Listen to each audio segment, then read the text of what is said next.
Hello बच्चों, आज के इस वीडियो में हम डिस्कस करेंगे क्यूबिक पॉलिनोमियल पर बेस्ड एक क्वेश्चन। लेकिन उससे पहले अगर आपने चैनल को सब्सक्राइब नहीं किया है तो प्लीज चैनल को सब्सक्राइब कीजिए।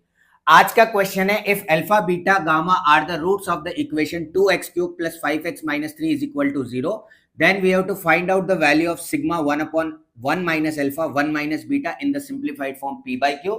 और उसके बाद हमें मॉडुलस ऑफ p + q की वैल्यू कैलकुलेट करनी है। जो इक्वेशन है उसके अकॉर्डिंग हमारे पास a की वैल्यू 2 है जो कि x³ का कोएफिशिएंट है, b की वैल्यू 0 है क्योंकि x² का कोएफिशिएंट एब्सेंट है, c की वैल्यू 5 है और d की वैल्यू -3 है।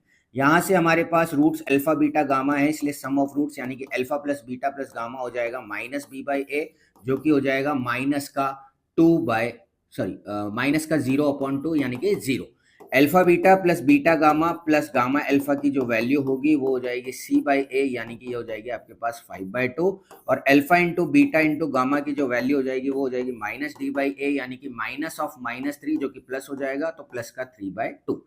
अब हमें ये वैल्यू कैलकुलेट करनी है जो कि 1/1 - अल्फा 1 - बीटा सिग्मा लगा हुआ है। इसका मतलब कई बच्चों को नहीं पता होता है, इसका मतलब है कि आपको दो दो के पेयर लेते हुए तीन वैल्यूज को ऐड करना है। किस तरीके से? ऐसे ये आएगा, सबसे पहले 1/1 - alpha into 1 - beta plus 1/1 - beta into 1 - gamma plus 1/1 - gamma into 1 - alpha. यहाँ पर एलसीएम आ जाएगा आपके पास 1 - अल्फा 1 - बीटा और 1 - गामा। सबसे पहले हमारे पास 1 - अल्फा 1 - बीटा है, तो यहाँ बचेगा 1 - गामा, बीच वाले टर्म में बचेगा 1 - अल्फा और लास्ट वाली टर्म में बचेगा 1 - बीटा। अब न्यूमरेटर में 1 + 1 + 1 ये हो जाएगा हमारे पास 3, ऊपर माइनस कॉमन ले लेंगे तो ये आ जाएगा माइनस का alpha plus beta plus gamma brackets के अंदर, डिवाइड में नीचे इन तीनों ब्रैकेट्स को जब आप मल्टीप्लाई करेंगे तो आपके पास आएगा 1 - alpha plus beta plus gamma brackets के अंदर plus alpha beta plus beta gamma plus gamma alpha, और लास्ट में आ जाएगा माइनस का अल्फा बीटा गामा।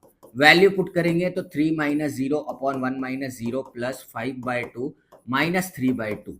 ये वैल्यू पुट करने के बाद सॉल्व करेंगे तो ये आएगा 3 अपॉन, नीचे आ गया 2 एलसीएम, ये हो गया हमारे पास 2 + 5 - 3, यानी कि ये हो गया 3 × 2 अपॉन 7 - 3 हो जाएगा 4। ये आ जाएगा आपके पास 3/2 जो कि p/q की फॉर्म में रिप्रेजेंटेड था, यानी कि p की वैल्यू 3 हो गई, q की वैल्यू 2 हो गई।